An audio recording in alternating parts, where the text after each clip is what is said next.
Salut à tous, bienvenue dans l'antre. On se retrouve aujourd'hui pour la présentation d'un petit MOSFET qui va venir remplacer avantageusement votre switch électrique, le DTM-N de chez Bigout.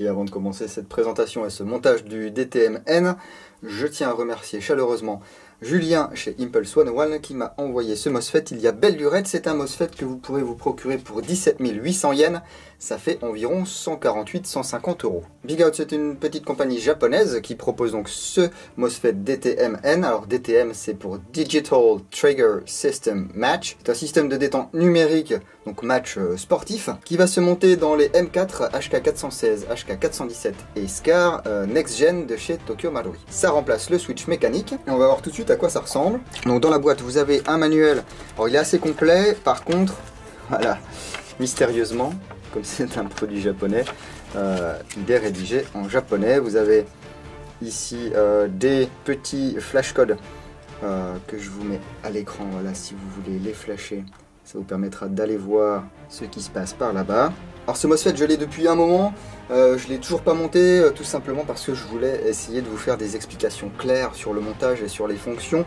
Or, eh bien, je ne parle pas japonais, je ne lis pas le japonais non plus, donc c'était un petit peu compliqué pour moi de trouver les explications exactes en regardant des vidéos en japonais et en lisant des choses en japonais. Je remercie bien évidemment Julien qui m'a donné un petit coup de main, ainsi que Tsunta pour la traduction et Shrek Naoned pour l'adaptation. Revenons à notre DTM-N, vous voyez, ça vient dans une petite boîte, c'est vraiment tout petit, hein.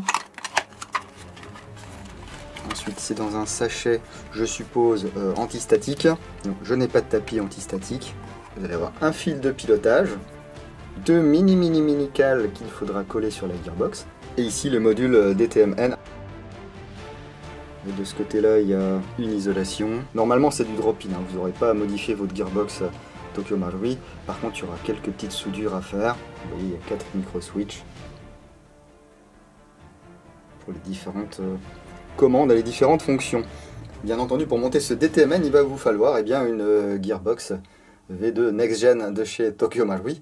Et puis on va placer ça là-dedans. Je vais vous laisser avec l'installation. Et puis ensuite, on se retrouvera dans la troisième partie de la vidéo pour tout ce qui est fonctionnement et fonction de ce DTM-N. Pour visionner le montage de ce DTM dans la gearbox, je vous invite à cliquer sur le i qui apparaît maintenant en haut à droite de votre écran. Et voilà, le travail tout est remonté. Avant de vous montrer les fonctions, déjà on va tester que ça fonctionne. Ici, je branche ma batterie. J'ai le bip moteur. Il ne se passe rien. Je me mets en semi. J'ai bien du semi et je me mets en full. J'ai bien du full. Donc jusque là, rien d'anormal. Le fait a plusieurs fonctionnalités. D'une part, vous aurez la possibilité de sélectionner une protection de batterie, soit 7V4, soit 11V1.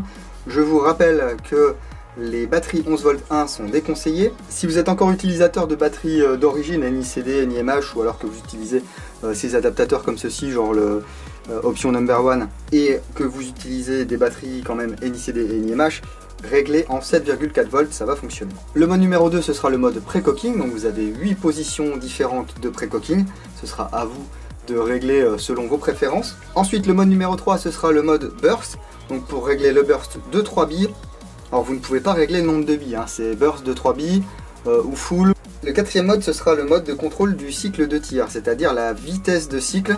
D'après la documentation, on vous dit que selon votre config, la position numéro 1 ça sera environ 10 bisecondes, position numéro 2 environ 12 bisecondes, position numéro 3 environ 15 coups secondes et position numéro 4 environ 18 coups secondes. Donc là on doit être en position numéro 1, c'est pour ça que j'ai pas une cadence de feu, hein. Voilà, là je dois être à 10, donc position numéro 1. Il va falloir régler le positionnement du piston si vous voulez régler ce pré-cooking avant de régler la cadence, parce que sinon ce qui peut se passer, c'est que suivant le positionnement justement de ce piston, vous pourriez avoir du full alors que vous êtes quand même en position semi. Donc il faut quand même faire des petits réglages. Pour la programmation de ce DTM, on va se mettre en mode semi, on va appuyer sur la détente et on va brancher la batterie. Alors c'est pas facile, hein. Voilà, là je suis en mode programmation, donc je peux switcher maintenant entre les programmes. Programme 1, programme 2, programme 3 et programme 4. Donc attention, si je rappuie là, je reviens au programme 1, hein, je ne serai pas en programme 4. Donc là je laisse appuyer longuement. Voilà, là je suis dans le mode de programmation. Là je suis en 11.1, là je suis en 7.4. 11.1, 7.4. Je veux valider mon réglage. Ça ne tire pas.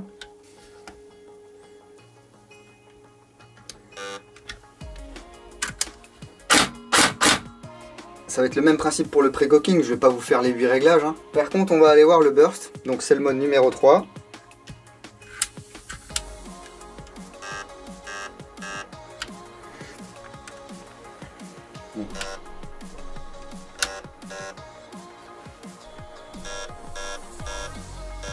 Là j'ai validé le mode numéro 3. Et ici vous avez 8 réglages différents pour affiner votre burst, hein.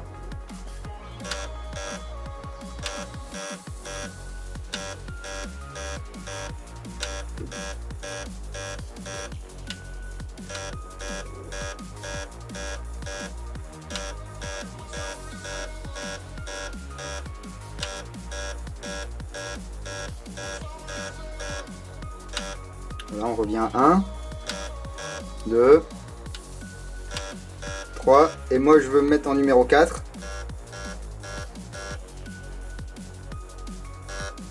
J'ai validé mon réglage, et là normalement le DTM il répond plus, hein, parce qu'on a quitté le mode réglage. Donc là je vais débrancher la batterie, je rebranche, voilà. Ok, donc là tout est programmé selon mon bon vouloir. J'ai pas mis de pré-cooking de base, j'ai mon semi. J'ai bien mon full. Voilà, j'aimerais bien passer en burst. Alors pour ceci, enlevez votre chargeur. Toujours enlever le chargeur lorsqu'on manipule le DTMN, à part lorsque vous êtes en jeu, hein. Petit gymkhana, j'appuie sur la détente. En même temps, je mets secteur en semi. Si j'ai un bip, je suis en full. Si j'ai 2 bips, je suis en burst. Donc là, j'étais en full, je devrais avoir 2 bips. Voilà. Donc théoriquement, si je me mets sur la position full, je dois avoir un burst de 3.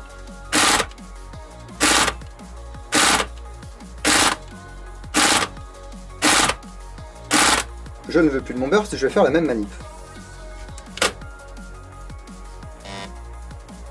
Voilà, et normalement j'ai récupéré mon full. Fastoche. Ensuite vous avez vos 8 positions de burst pour régler plus ou moins finement. Moi j'ai prévu que de jouer en semi. Il y a une très bonne réactivité. On va aller régler la cadence de tir, donc c'est le mode numéro 4. Déjà, on va vérifier qu'on a bien une cadence qui est d'à peu près 10 coups secondes, hein. Ok.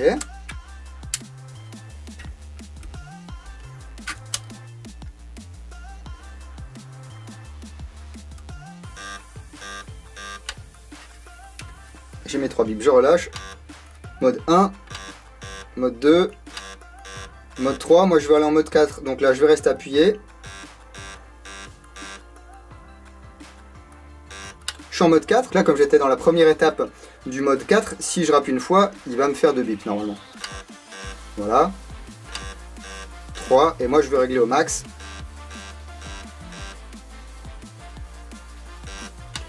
Donc là c'est réglé, mon DTM ne répond plus, je débranche.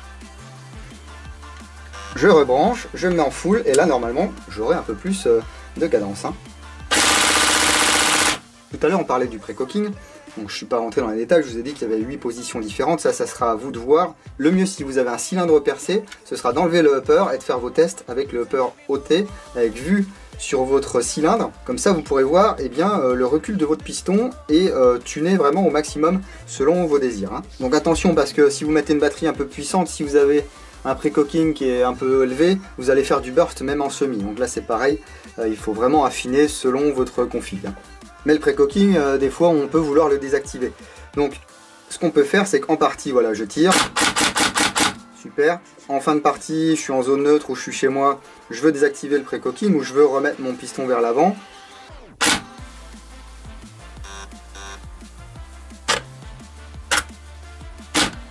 Et je vous le refais.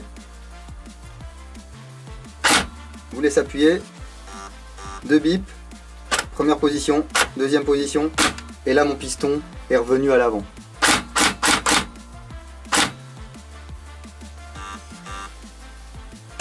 Là, j'ai réglé mon pré-cooking sur ma première position.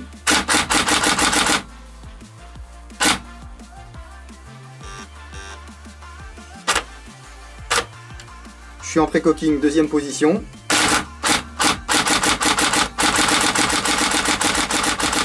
Et là, vraiment, c'est une réactivité de hein. Je ne veux plus mon pré-cooking parce que je veux pas que mon ressort reste comprimé.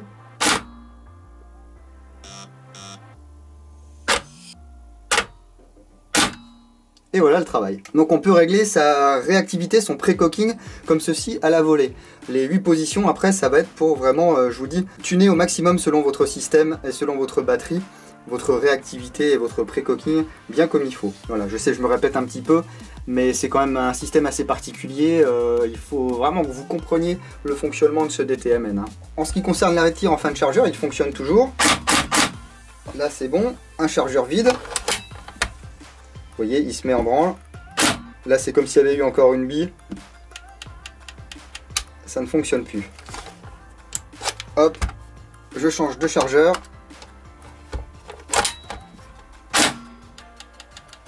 Et voilà. Donc c'est bien sympa de ne pas perdre cette fonctionnalité qui est quand même une spécificité de ces next-gen de chez Tokyo Marui.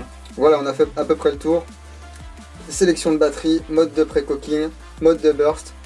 Contrôle de cycle entre environ 10 et 18 billes selon votre config interne, ça peut être plus, ça peut être moins. Batterie 7V4 conseillée, 11.1 si vraiment vous avez mis que du renforcé à l'intérieur, ça tiendra le coup. Mais attention avec les éléments d'origine, si vous mettez du 11.1 et que vous commencez à faire des cadences de fou, vous allez tout vriller à l'intérieur. On n'a plus d'arc électrique donc on peut s'amuser en semi sans avoir peur de cramer quelque chose, on a une protection. On peut se mettre en mode full ou burst sans avoir à reprogrammer le MOSFET. On peut régler à la volée le pré-cooking sur 3 positions. La programmation demande juste un petit temps d'adaptation, regardez bien cette vidéo si vous n'avez pas tout compris. J'ai essayé de faire les choses relativement clairement, j'espère que ça sera assez clair pour que vous puissiez vous en sortir. Je suis pas un cadre de la mécanique ou de l'électricité, hein, donc si j'arrive à le faire, vous devriez pouvoir réussir également à le faire. Donc voilà, 148 € pour ce petit MOSFET. Alors on va me parler de Chimera ou que sais-je. C'est tout le temps out of stock ces machins. Effectivement j'aimerais bien aussi tester un Chimera. Mais pour l'instant mes emails sont vraiment restés sans réponse. Donc voilà, le DTM-N de Big Out c'est dispo sur Impulse 101 pour M4, HK416, 417, SCAR, Next Gen. Je remercie encore Julien pour sa confiance et surtout pour sa patience. Si vous avez monté ce MOSFET dans votre réplique, n'hésitez pas à me dire ce que vous en pensez et comment ça s'est passé, voilà, en dessous dans les commentaires, c'est à ça que ça sert. Je vous mets des liens aussi dans la description vers le manuel qui a été traduit là par les amis. Je vous fais un petit fichier PDF et puis vous serez capable de le télécharger en français. Des fois ça aide d'avoir un petit peu de doc sous les yeux. Si vous avez aimé cette vidéo, n'hésitez pas à lâcher un petit pouce vers le haut, sinon un petit pouce vers le bas. Abonnez-vous, c'est par ici, si ce n'est pas fait.